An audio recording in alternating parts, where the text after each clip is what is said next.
मी बसवेश्वर कॉलेजला लातूरला शिकवायला होतो. पुणे मी कॉलेज तिथं सकाळी पिरियडला मी जायचो. 8चा पिरियड व्हायचा माझा आणि दुसऱ्या मजल्यावर पिरियड व्हायचा. दुसऱ्या मजल्यावर मी जायचो आणि एके दिवशी मी असंच गेलो, गाडी लावून वर गेलो आणि वर गेल्यानंतर आमच्या त्या कॉलेजच्या समोरून अशी एक गवळी म्हशी घेऊन जातो आंघोळीसाठी म्हशींच्या. आणि जात होत्या म्हशी अशा जात होत्या. एक पोरग सकाळी 8च्या पिरियडला स्वायपिंगवर घाणी घुम होऊन आलं आणि गडबडीमध्ये त्याने त्या म्हशीच्या भोपळाला हात लावला आणि पाया पडला. ती वरून बघत गाईच्या पाया पडतात नाही, म्हशीच्या. ती पोरं कुठे येते मी बघत होतो. योगायोगाने बेल झाली. मी वर्गात गेलो, योगायोगाने पोरग माझ्या वर्गात. मी हजेरी घेण्याच्या अगोदर त्याला विचारलं, अरे कोण म्हणलं गाईच्या पाया पडतात माहित आहे म्हणलं, तू म्हशीच्या पाया पडला, काय याचं रहस्य. पोरग लय भारी उत्तर तर फार भारी दिलं त्याने. माहीच वर्गातलं होतं ना, त्याच्यामुळे ती पोरं आलं, सर गाय माय असते म्हणून लोक पाया पडतात, मी म्हैस मावशी असते म्हणून.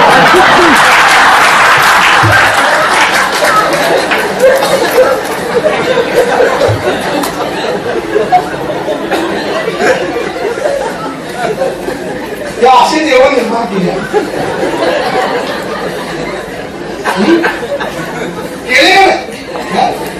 किती थोडा तो आहे देशात. बसवेश्वरांनी सगळ्या गोष्टी नाकारल्या.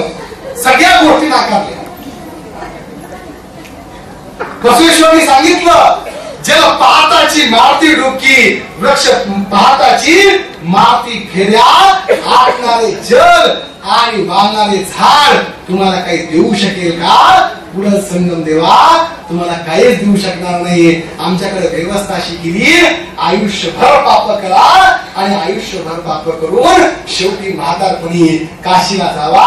काशीला जाऊन गंगेमध्ये हर हर गंगे हर हर गंगे हर हर गंगे म्हणून 3 डुबक्या मारा. सगळी पाप धुवून साफ, नवीन पाप करण्यासाठी माणूस तयार. जगामध्ये अशी व्यवस्था कुठल्याच देशामध्ये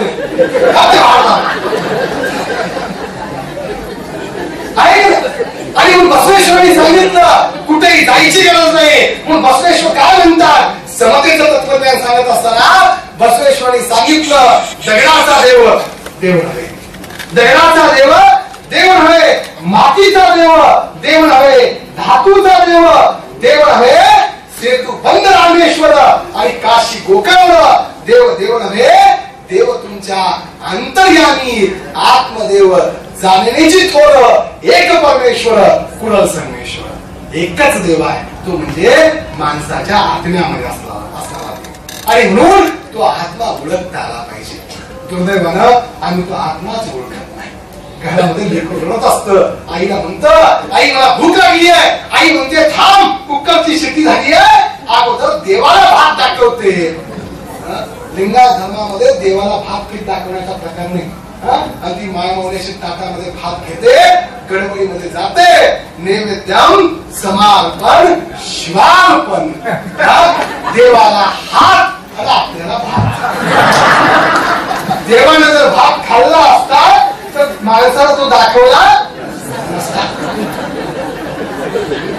आणि म्हणून या सर्व गोष्टींचा विचार करण्याची आवश्यकता. समतेची क्रांती सांगत असताना बसवेश्वरांनी स्त्रियांना फार महत्व दिले. संपूर्ण शरणानी आणि या सिद्धरामांनी सांगितलं, ज्या देशामध्ये स्त्रीला नरकाचं दार मानलं जात होतं आणि ज्या स्त्रीला पायातलं पायतन मानलं जात होतं, इतकंच नाही ती राक्षसी आहे असं म्हटलं जायचं. अजूनही स्त्रीला शिवी देताना कैदासीन नावाचा एक शिवी दिली जाते. कैदासीन या शब्दाचा अर्थ सुद्धा राक्षसीन या पद्धतीचा आहे. त्या सिद्धरामांनी सांगितलं, नारी केवळ नारी नाही, नारी केवल नारी नहीं वो राक्षसी भी नहीं, वो तो साक्षात कपिल सिद्ध मल्लिकार्जुन है असं सिद्धरामेश्वरांनी आपल्या वचनामध्ये सांगितलं. ही देवता आहे, ती शिव आहे, ती शक्ती आहे असं सांगण्याचं काम सिद्धरामेश्वरांनी केलं. इतकंच नाही, देवर दासी मैया नावाचा एक शरण आहे, त्या शरणानं सूत कातत असताना असं लिहिलं, की स्तन आणि केशसंभार म्हणजे स्त्री, स्तन आणि केशसंभार म्हणजे स्त्री, दाढी आणि मिशा म्हणजे पुरुष, परंतु त्यांना चेतना देणारा आत्मा ना स्त्री ना पुरुष असं सांगण्याचं काम देवदासी मैयानं केलं. जे स्त्रीवादाचे तत्वज्ञ आज करतायत ते 12व्या शतकामध्ये केलं. इतकंच नाही, बसवेश्वर काय म्हणतात, परमधुला मी महादेवी अक्का मानतो, म्हणजे स्त्रीकडे बघत असताना मी तिला बहिणीप्रमाणे मानतो असं बसवेश्वर म्हणतात. सुळे संकल्पे, सुळे या शब्दाचा अर्थ वेशा होतो. ती एका वचनामध्ये लिहिते, मी सोडलेला धंदा जर मी पुन्हा करायला लागले तर माझा देव माझं नाक कापल्याशिवाय राहणार नाही.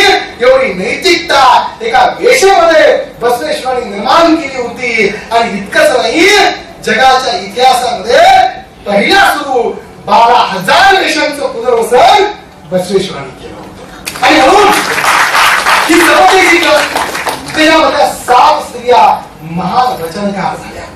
ही गोष्ट आपण लक्षात घेतली पाहिजे. आणि म्हणून जगामधला पहिला घटस्फोट, इथं बसलेल्या बहिणी आहेत, किती त्रास होतो, एक हा कन्वर्ट बोलू शकतो. इथं बोलणारा जो वक्ता आहे त्या वक्त्याचं चारित्र्य बघून तुम्ही त्या माणसाला इथं बोलण्यासाठी बोलावलं पाहिजे. तो वक्ता जर जीवनामध्ये तसं आचरण करत नसेल तर तो इथे किती जरी मोठ्याने बोलत असेल तर त्या बोलण्याला कवडी मोल किंमत आहे या मताचा. आणि म्हणून ज्या माणसाला संसार करता येत नाही त्याला उपदेश करण्याचा अधिकार नाही. बसवेश्वरांनी सांगितलं, संसार हा संस्कार आहे. ज्या माणसाला संसार नीट करता येतो त्याला उपदेश करण्याचा अधिकार आहे. म्हणून तुम्ही याच्या पुढे वक्ते बोलवताना त्यांचे घर नीट आहेत का हे बघितलं पाहिजे. नाहीतर त्या माणसाला इथं बोलायचं टाळलं पाहिजे या मताचा मी आहे. मी फार स्पष्ट बोलतो, त्याच्यामुळे माझं अनेक जणांशी पटत नाहीत. वडतरे साहेबांना माहित आहे, मी 3 महाराजांना व्यासपीठावर बसवून सोडलं होतं. ते सोडून द्या, मी काही बोलू शकतो. पण तुम्ही मला विनंती केली सकाळी आणि मला मानधन घ्यायचं जातं.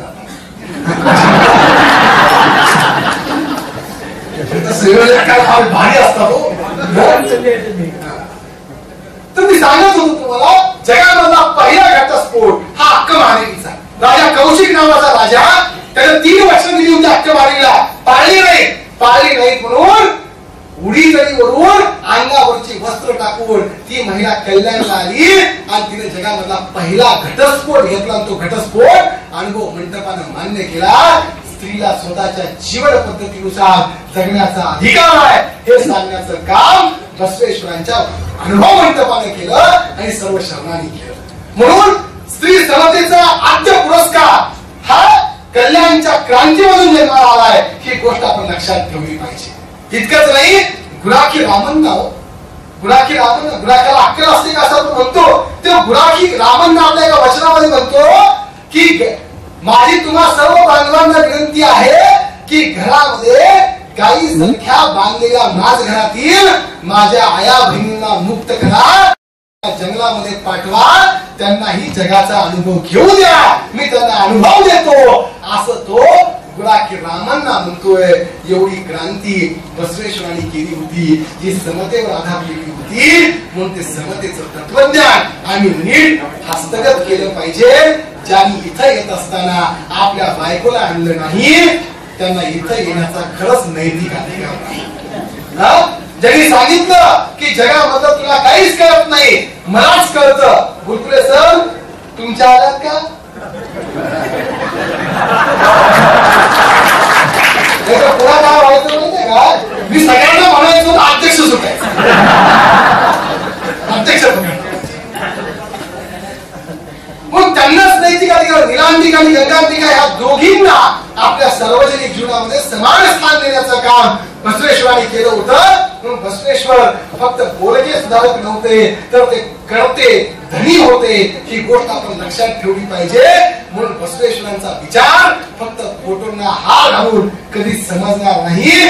बसवेश्वर आचरणात आणावा लागेल आणि तो आचरणात आला तरच खऱ्या अर्थानं बसवेश्वरांची समतेच्या क्रांतीची जी संकल्पना आहे ती संकल्पना पूर्ण होऊ शकते. बसवेश्वरांनी हृदय परिवर्तनाला महत्व दिलं, डाकू जरी असला तर तो माणूस आहे हे समतेचा भाव बसवेश्वरांनी जोपासला होता. म्हणून चिक्कैया डाकू बसवेश्वरांचा खून करण्यासाठी काश्मीर वरून कल्याण आला होता.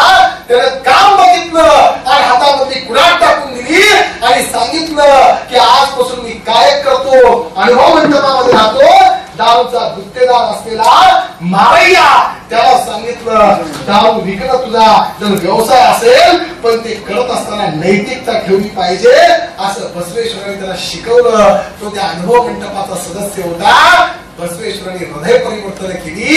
काश्मीरचा राजा कौशिक तो इथं आला आणि तो इथं मोळीगे मारैया झाला. तो सॉरी भूपाल होता. तो भूपाल येऊन इथं मोळीगे मारैया झाला आणि मोळीगे मारैया होऊन त्यानं ताडपत्र आणण्यासाठी जी झाडाची साल काढायची असते ती साल काढून त्यानं ताडपत्र पुरवली. म्हणून वचन साहित्य तयार होऊ शकलं. एवढी प्रचंड मोठी समभावाची आणि समतुल्य अशी क्रांती बसवेश्वरांनी केली होती. बसवेश्वरांनी सगळ्यात महत्व जे दिलं जर समता निर्माण करायची असेल तर श्रमाला मोल द्यावं लागेल हे बसवेश्वरांनी सांगितलं. कारण जोपर्यंत या देशामधला कष्टकरी माणूस जो आहे तो कष्टकरी माणूस त्याला प्रतिष्ठा मिळणार नाही तोपर्यंत समता निर्माण होणार नाही.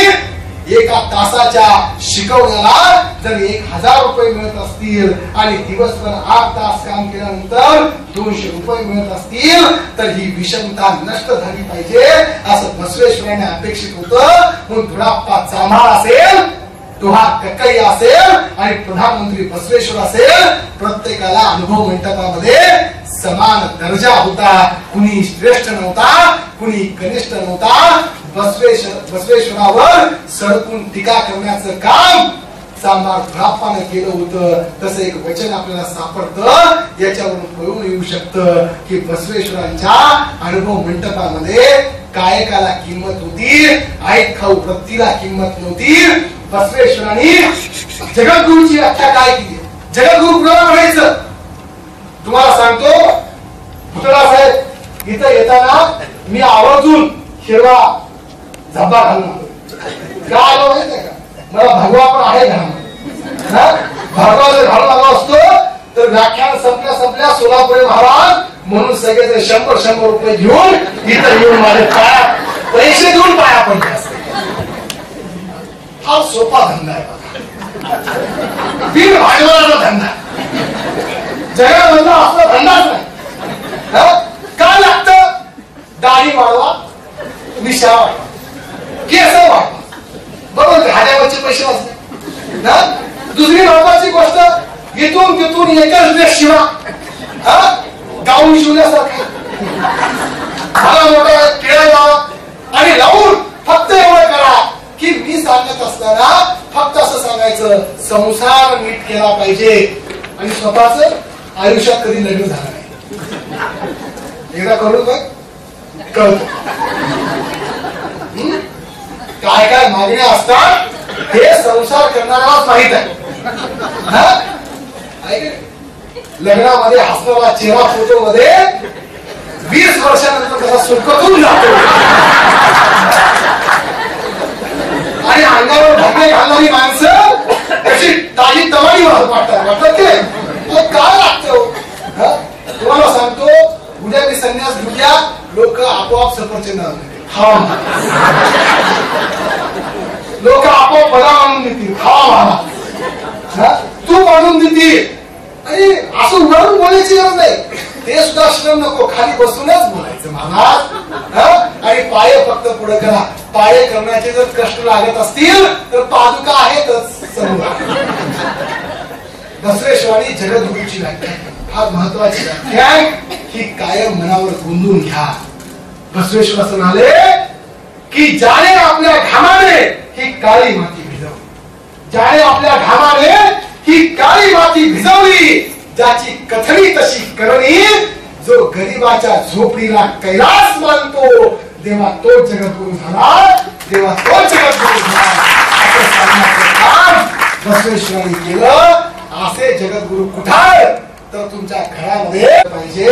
अहो किती आम्ही दुर्दैवी आहोत. म्हणजे मूर्खपणाचा बाजार. बसवेश्वरांची क्रांती का पेली नाही. आम्ही का तिथपर्यंत जाऊ शकलो नाही? बसवेश्वरांनी जे केलं ते आम्हाला का नाही समजलं? कारण की आम्ही पाय धुण्यासाठी सुद्धा 10,000 रुपये देतो का? पाद पूजा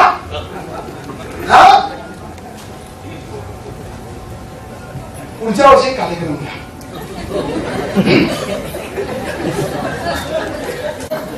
उचला महाराज, सगळे महाराज उचला आणि सिद्धरामेश्वरच्या कुंडामध्ये बुडवून काढा आणि शुद्ध होऊन जाईल. असं होतं का? कुठल्या भाकड गटामध्ये अडकलोय? कुठं चाललंय विज्ञान आणि कुठं चाललंय धर्म? ह्या गोष्टींचा विचार केला पाहिजे. आणि म्हणून माणसांची पूजा करायची नाही, माणसांची पूजा करायची नाही, विचारांची पूजा करता आली पाहिजे. आणि म्हणून बसवेश्वरांनी जो श्रम करतो त्या श्रमाला प्रतिष्ठा दिली.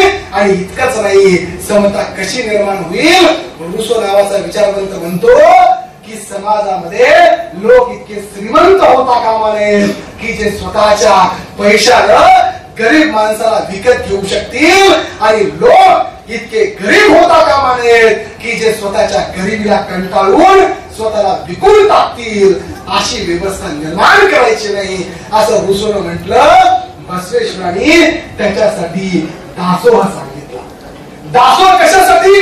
वस्त्रातील एक धागा, सोन्याचा एक कण, अन्न साठवण उद्यासाठी, पूर्णता खोटी जाणतो मी पुढं संगम देवा. अरे उद्यासाठी काहीच कमवायचं नाही, जे काही कमवायचं आहे ते आज कमवायचं आहे आणि आत्तासाठी कमवायचं आहे. आजचा दिवस निघाला पाहिजे. बुरुड केतय्या नावाचा एक शरण होऊन गेला. बुरुड केतय्याचा फार मोठा किस्सा. बुरुड केतय्या बांबू आणायचा आणि तो टोपल्या तयार करायचा. त्या बुरुड केतय्याच्या घरी खायला आणलं नव्हतं. 8-10 दिवस गेले, टोपल्या विकत नव्हत्या. कुणीतरी बसवण्णाला सांगितलं बुरुड केतय्याच्या घरामध्ये गेल्या 8 दिवसापासून चूल पेटली नाही.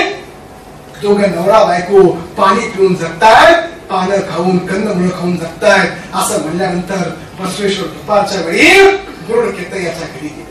बुरुड केतय्याच्या घरी गेले आणि घरी गेले भाज्यामध्ये बसले. बसल्यानंतर बुरुड केतय्याची बायको मधून आली आणि बायको मधून आल्यानंतर बसवेश्वरांनी विचारलं गेल्या 8 दिवसापासून चूल पेटली आहे का? बुरुड केतय्याच्या बायकोला खाली मान घालून सांगितलं नाही पेटली. मग त्यावेळेस बसवेश्वरांनी दुसरा प्रश्न विचारला, केतय्या कुठे गेलाय? त्यावेळेस तिने सांगितलं की जंगलामध्ये गेलाय आणि बांबू आणून तो परत टोपल्या विणणाराय. असं म्हणल्यानंतर बसवेश्वरांनी खिशामध्ये हात घातला आणि 10 सोन्याचे नाणी काढली आणि ती त्या बुरुड केतय्याच्या बायकोच्या हातामध्ये ठेवणार. इतक्यामध्ये केतय्याची बायको मागे सरली आणि म्हणाली मी तुमचे पैसे हातामध्ये घेऊ शकत नाही. बसवेश्वरांनी सांगितलं अगं 8 दिवसापासून तुझी चूल पेटली नाही म्हणून पैसे देतोय, जाऊन बाजारामधून काहीतरी घेऊन ये. तिने पैशाला हात लावला नाही. शेवटी जरा अंतकरणाने बसवेश्वरांनी ढाळच्या त्या ठिकाणी एका ठिकाणी पैसे ठेवले. बसवेश्वर निघून गेले. 2 तासानं बुरुड केतय्या घरी आला आणि घरी आल्यानंतर तो ढाळमध्ये येऊन बसला. बसल्या बसल्या त्याने बघितलं की ढाळमध्ये कोणतरी पैसे ठेवले. पण त्याने बायकोला हाक मारली, अगं हे किडे या ठिकाणी कोण ठेवले? असं म्हणल्यानंतर बुरुड केतय्याची बायको असं झाली. बसवण्ण आले होते आणि बसवण्णाला कोणतरी सांगितलंय की 8 दिवसापासून आपली चूल पेटली नाहीये. असं म्हणल्यानंतर बसवेश्वराच्या बाबतीमध्ये बुरुड केतय्या असं म्हणतो बसवेश्वरांना पैशाचा फार मान वाटतं आणि म्हणून हे किडे बसवेश्वरांनी इथं आणून टाकले. त्या किड्यांची जागा माझ्या घरामध्ये नाही तर बाहेरच्या शेणामध्ये, म्हणून ते पैसे उचलले आणि शेणामध्ये फेकून टाकले. किती मोठी नैतिकता. आणि आम्ही दुसऱ्याचं कसं लुटता येईल त्याचा विचार करतो. आणि म्हणून तो बुरुड केतय्या आमच्यामध्ये अवतीर्ण झाला पाहिजे तर समता निर्माण होईल, नाही तर समता निर्माण होणार नाही. आणि म्हणून समतेचं हे तत्वज्ञान नीट समजून घ्यावं लागेल. आणि म्हणून कावळा आणि कोंबडा अन्नाचा एक घास बघितल्यानंतर बाकीच्या कावळा आणि कोंबड्यांना बोलवतात. पण माणूस इतका अतिहीन आहे की तो जेवायला बसल्यानंतर दुसऱ्याला बोलवत नाही. असं बसवेश्वर एका वचनामध्ये म्हणतात. म्हणून आयडत की महाराजांना लिहून ठेवलंय की गरिबी शरीराला आहे पण मनाला गरिबी असत नाही. देता येत नसेल तर देण्याचा भाव असला पाहिजे. असा ऐदक्की महाराज म्हणतो मी देऊ शकतो किंवा देण्याचा प्रयत्न करेल. असं जरी माणसाला वाटलं तरी माणूस महात्मा होऊ शकतो. ही दातृत्वाची भावना आपल्यामध्ये असली पाहिजे, ती जन्मली पाहिजे. परंतु दुर्दैवानं आज आमच्या देशामध्ये तुम्हाला सांगतो दररोज संध्याकाळी 32 कोटी लोक उपाशी झोपतात. जगामध्ये 2015 मध्ये एक विश्लेषण युरोनं केलं आणि सर्वेक्षणामध्ये सांगितलं जगामध्ये सर्वात जास्त उपासणार जगामध्ये नंबर 1 चा देश भारत आहे. आणि म्हणून धुमिल नावाचा कवी फार सुंदर लिहितो. तो असं लिहितो एक आदमी रोटी बेलता है, एक आदमी रोटी बेलता है, एक आदमी रोटी खाता है, एक आदमी रोटी बेलता है, एक आदमी रोटी खाता है, एक तीसरा भी आदमी है जो न रोटी बेलता है न रोटी खाता है, वो सिर्फ रोटी से खेलता है. मैं पूछता हूँ ये तीसरा आदमी कौन है? मैं पूछता हूँ ये तीसरा आदमी कौन है? मेरे देश की संसद मौन है, मेरे देश की संसद मौन है. माझ्या देशाची संसदेकडे या प्रश्नाचं उत्तर नाही असं धुमीनं सांगितलं. प्रत्येक माणसाला जगण्याचा अधिकार असला पाहिजे असं बसवेश्वरांना वाटत होतं. आणि बसवेश्वरांनी दासोहाची कल्पना मांडली. जे तुमच्याकडे जास्त आहे ते लोकांना द्यायला शिका. जर देऊ शकला तर निश्चित स्वरूपामध्ये ते तृप्त होतील आणि समाजामध्ये समतोल निर्माण होईल. आणि ती समतोल समतेकडे घेऊन जाणारी वाट निर्माण करेल असं बसवेश्वरांना वाटत होतं. म्हणून बसवेश्वरांनी दासोहाची संकल्पना मांडली. मी बोलू का अजून थोडा वेळ?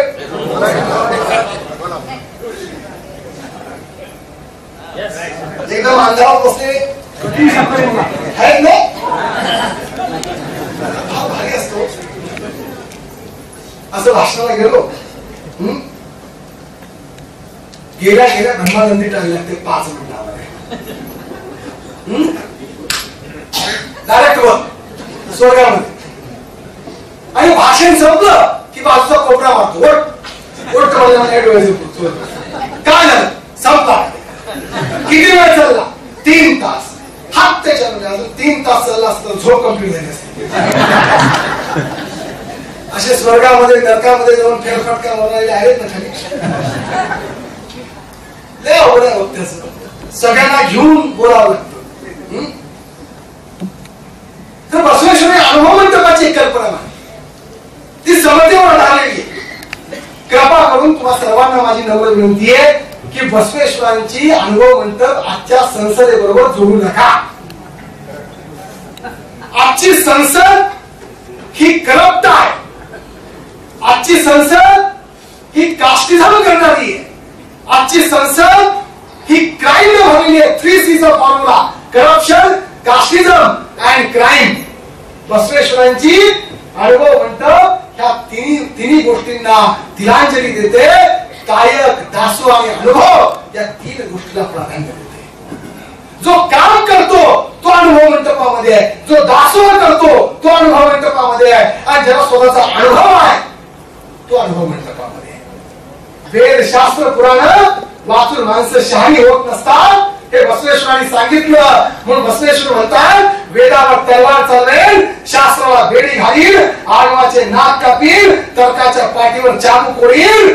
कुळ संगम देवा मातंग चन्नयाचा पुत्र आहे मी असं बसवेश्वर म्हणतात. तर आमची अक्क महादेवी म्हणते वेद, शास्त्र, पुराण, आगम हे तर उकळात काढलेल्या भुसासारखे आहेत. भुसा किती जरी काढला तरी त्याच्यामधून धान्य निघत नाही, नुसता भुसाच निघतो. असा भुसा आम्हाला नको आहे असं अक्क महादेवीने सांगितलं. मग काय आहे तर अनुभव महत्वाचा आहे. अनुभव कुठे येतो? कॉलेजमध्ये येत नाही, शाळेमध्ये येत नाही. इथं बसलेल्या भुतवा साहेबांच्या डोक्यावरचे केस उन्हामध्ये थांबून पांढरे झाले नाही. कशामुळे पांढरे झाले? अनुभवाने पांढरे झाले. मी तर बोलायला उभा आहे. जगामध्ये मी फक्त पुस्तकं वाचली असतील तर मी तर तुम्हाला 1.5 तास फिरवून ठेवू शकलो असतो का? निश्चित नाही. अनुभव फार महत्वाचा आहे. कधी कुणाची नाळी पकडायची हे कळालं पाहिजे तर तो माणूस वक्ता असतो. वक्ता कुणाला म्हणतात? मी वक्तृत्वावर 1 तास बोलू शकतो. तो विषय नाही. फक्त तुमच्यासाठी एक शेअर सांगतो, म्हणजे कधी जर आठवला तर पुन्हा जर बोर जरी वक्ता आला तर हा शेअर फक्त आठवायचा. कधी कधी होतं की असं व्याख्यानमालेमध्ये फार अपेक्षेनं वक्ते बोलून जातात आणि मग समोरच्या अर्ध्या माणसं झोपलेले असतात. तर एवढं एकच शेअर लक्षात ठेवायचा, वक्ता कभी मरता नहीं, वक्ता कभी मरता नहीं, उसे जिंदा दफनाया जाता है. वक्ता कभी मरता नहीं, उसे जिंदा दफनाया जाता है. कभी कब्र खोल कर देखो, तालियों के इंतजार में पाया जाता है. तुझ्या टाळ्या फार महत्वाच्या. तुम्ही टाळ्या वाजवल्या तर मी बोलू शकतो, बरोबर आहे का? त्या टाळ्या भाषण बंद करण्यासाठी होत्या का? टाळ्याची दोन प्रकार आहेत, म्हणून त्याच्यामध्ये पडायचं ना. ऍक्च्युअल संसद आणि अनुभव मंडप वेगळा. अनुभव मंडपामध्ये समता निर्माण हा दयेवर अवलंबून आहे. इथं येणाऱ्या जन्माला भिक्षा दिली पाहिजे आणि प्रत्येक प्राणी मात्रावर दया दाखवली पाहिजे. अरे 1,96,000 शरण असताना सुद्धा त्या शरणांच्या हातानं क्रांती करता येत होती, पण बसवण्णाने ती क्रांती न करता, राजा बिजलावर मात न करता, ज्यावेळेस हरळया चांभार, मधुया ब्राह्मण आणि शिरवंत यांना त्या हत्तीच्या पायी दिलं गेलं. येणे होट्टे नावाची शिक्षा आहे. त्या हत्तीच्या पायाच्या खाली दिलं गेलं. त्यावेळेस हा माणूस राजा बिजलाकडे गेला आणि सांगितलं, जिथं माणसांच्या जीवाची किंमत नाही त्या राज्यामध्ये मी राहू शकत नाही. मुकुट काढला, खाली ठेवला. बसवेश्वर एकटे पुढे संगमला निघाले आणि तुम्हा सर्वांना सांगतो, बसवेश्वरांनी समाधी घेतली नाही. बसवेश्वर आत्महत्या करण्यासाठी पलायनवादी नव्हते, ते भित्रे नव्हते.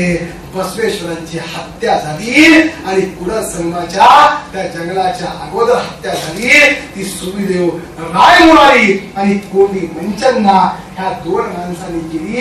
सुविदेव रायमुरारी जो बिचलाचा मुलगा होता आणि बसवेश्वरांचा तो विरोधक होता, आणि कोंडी मंचन्ना ज्यानं त्या कोंडी मंचन्नाचा भ्रष्टाचार बसवेश्वरांनी उघडकीस आणला होता, त्या कोंडी मंचन्नानं डाव आखला आणि बसवेश्वर हडपद अप्पन्नाच्या सोबत चालले होते.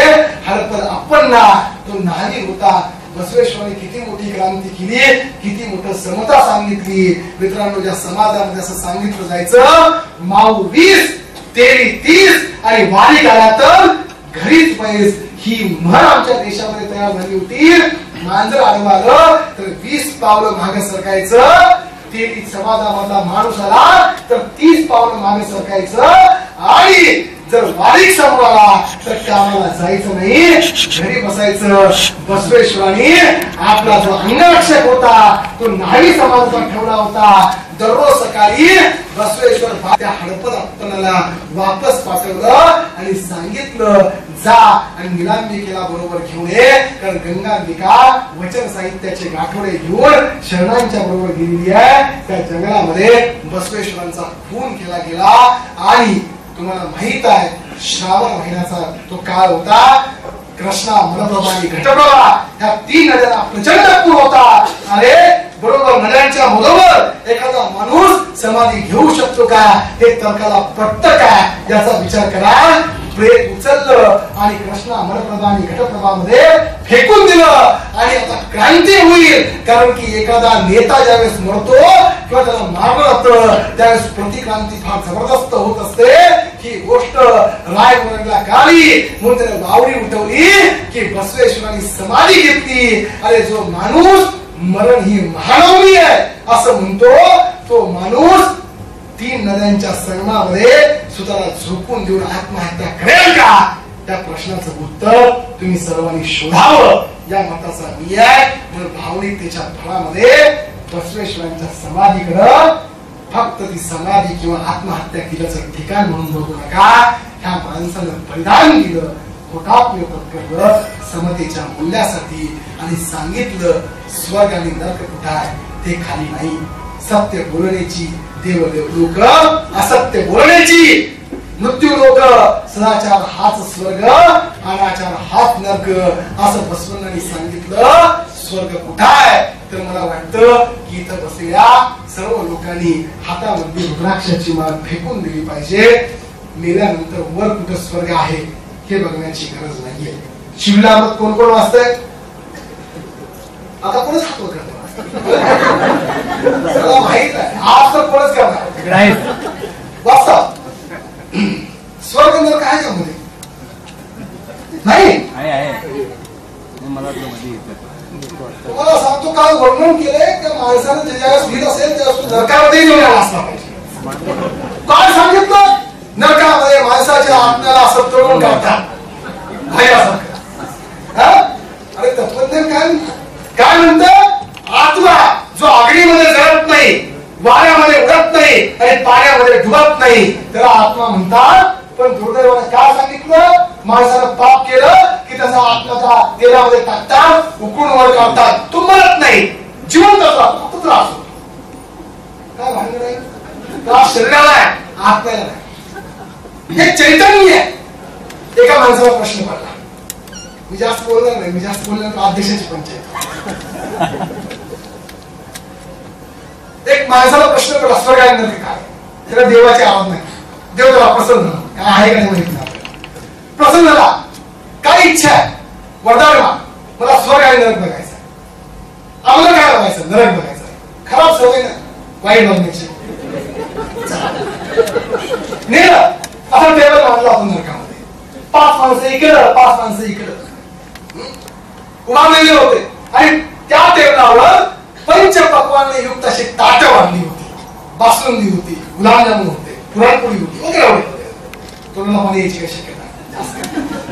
आणि मग नरकामधल्या माणसांचे हात बांधले होते साखर रंगाने. तोंड आणि हात त्याच्यामध्ये कितीचा अंतर पडेल एवढी व्यवस्था केली होती. देवाने नरकामध्ये गेल्याबरोबर नरकामधल्या माणसाला सांगितलं जेवायला चालू करा, जेवायला चालू करा म्हणल्याबरोबर नरकामधल्या माणसांनी आपल्या ताटामधला घास मोडला, तोंडाकडे नेला. पाहतात तर काय तोंड आणि हात त्याच्यामध्ये कितीचा अंतर पडतंय. काय करायचं? नरकामधल्या माणसांनी घास असा वर फेकला. ते काय शेंगदाणे नाही तोंडामध्ये बरोबर पडायला. इकडं पुरण गेला, इकडं वरची ते काताला गेलं, इकडे आमटी गेली, इकडे भात गेला, गुलाबजामुन दुसरीकडे, पाक दुसरीकडे. आणि 5 मिनिटांमध्ये सगळं ताट आहे ते ताट माती मोल झालं आणि शेणामध्ये मिसळलं गेलं. नरकामध्ये माणसं ती चाटायला लागली. देवानं सांगितलं त्याला नरक म्हणतात. चल तुला स्वर्ग दाखवतो. स्वर्गामध्ये गेलं. अगदी हीच व्यवस्था. एक टेबल वाढलेला आहे, इकडे 5 माणसं आहेत, इकडे 5 माणसं आहेत. पंचपक्वान्युक्त ताटं वाढलेली आहे. यांचे हात साखर दंडाने बांधलेले आहेत. यांच्याही हातामध्ये तोंडामध्ये कितीचा अंतर पडेल अशी व्यवस्था केली आहे. स्वर्गामध्ये देवाने सांगितलं माणसांना जेवायला चालू करा, जेवायला चालू करा म्हणल्याबरोबर स्वर्गामधल्या माणसांनी आपल्या ताटामधला घास मोडला, समोरच्या माणसाच्या तोंडामध्ये भरवला. समोरच्या माणसाने आपल्या ताटामधला घास मोडला, समोरच्या माणसाच्या तोंडामध्ये भरवला. 10 मिनिटांमध्ये जेवण पूर्ण झालं.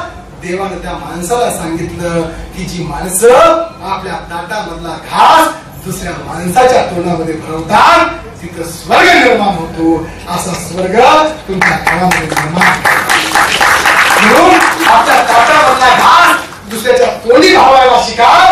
कुठेतरी इंद्र आहे आणि तो बाया नाचत स्वर्गामध्ये बसलेला आहे ही कल्पना फेकून द्या. दारुड्या माणूस असला पाहिजे तो ज्यानं हे सगळं लिहिलं आणि त्याला बायाचा नाद असला पाहिजे. दारू पीत सोमरस म्हणतो. दारू पीत समोर अप्सरा नाचत असतात आणि खालचे दारुडे माणसं त्यांना तेच पाहिजे असतं. स्वर्ग म्हणजे काय तेच. असा स्वर्ग नाहीये. स्वर्ग तुमच्या कृतीमध्ये आहे, तुमच्या आचारामध्ये आहे. तो आचार नीट करण्याचा प्रयत्न करा. बोलण्यासारखं भरपूर आहे. मी 3 तास बसवेश्वरावर बोलेन तरी बसवेश्वर संपणार नाही. मी सिद्धरामावर 1 तास बोलेन, सिद्धराम संपणार नाही. म्हणून मी किती बोलू शकतो तो विषय नाहीये. शेवटी कळा आहे, नळा नाही. उद्या अजून भाषण आहे. गेल्या 3 दिवसापासून भाषण करतोय. पुढचे 4 दिवस भाषण करायचे. त्याच्यामुळे फक्त एवढंच सांगतो तुम्ही बसवेश्वर कशा पद्धतीने बघावं. तुम्हाला सांगतो की व्याख्यान मला ठेवली आहे विजन दृष्टी. पण कोणती दृष्टी? समतेची दृष्टी. ती समतेची दृष्टी ठेवावी लागेल. माझ्या बरोबर बसलेला जो आहे तो माझ्यापेक्षा महान आहे. मी लहान, शरण महान असं बसवण्णा म्हणाले. म्हणून स्वतःला फार मोठं समजू नका आणि जे स्वतःला मोठं समजतात त्यांच्या पायावर डोकं ठेवू नका. एवढं जरी करू शकला तरी समता निर्माण करता येईल. ती समता निर्माण करण्याचा प्रयत्न करा. सत्यवती नावाची एक झाडलोट करणारी बाई कल्याणमध्ये होती. ती सकाळी सकाळी झाडलोट करताना तिला एक गाठोडं सापडलं. ते गाठोडं तिने उचललं. राजा बिजलाकडे गेली. बिजलाच्या समोर गाठोडं ठेवलं. बिजलानं पाहिलं गाठोड्यामध्ये काहीतरी आहे. गाठ सोडली. गाठ सोडल्याबरोबर त्याच्यामध्ये सोने आणि चांदीचे दागिने होते. राजा बिचल असं म्हणाला सत्यवतीला, अगं सत्यवती, हे सोन्याचं आणि चांदीचं गठोडं जर तू तिथं उकललं असतं आणि हे सोनं चांदी जर स्वतःकडे ठेवलं असतं तर उद्यापासून तुला झाडलोट करायची गरज लागली नसती. त्यावेळेस त्या सत्यवतीला जे उत्तर दिलं ते उत्तर फार मार्मिक आहे. ते उत्तर तुमचं असलं पाहिजे. ती सत्यवती असं म्हणाली, महात्मा बसवण्णासारखा दयानिधी माझ्याकडे असताना त्या सूर्याचं आणि चांदीचं घेऊन मी काय करू, हे तुझ्याकडेच राहू दे. म्हणून सत्यवती तुमच्याकडे तो बसवण्ण आहे. त्या बसवण्णांचं वचन साहित्य आहे. 21,024 वचन आहेत शरणांची. ती वचन जर वाचू शकलात आणि जगू शकलात तर समतेचा परीघ निश्चित स्वरूपामध्ये पूर्ण होऊ शकतो. फक्त आपल्या घरामध्ये समता निर्माण करा, समाजामध्ये आपोआप निर्माण होईल. म्हणून फार काही करण्याची गरज नाही. शेवटी बसवण्णांचं एकच वचन समतेसाठी उपयोगाचं आहे. कोणतं? हा कुणाचा, हा कुणाचा, हा कुणाचा, हा कुणाचा, हा कुणाचा, हा कुणाचा असे न म्हणवी देवा. हा कुणाचा, हा कुणाचा, हा कुणाचा असे न म्हणवी देवा. हा अमुचा, हा अमुचा, हा अमुचा असे म्हणवी देवा. ह्या आपुलकीमधून निश्चित स्वरूपामध्ये समता अवतीर्ण होईल. ती समता निर्माण करण्यासाठी सोलापूरचं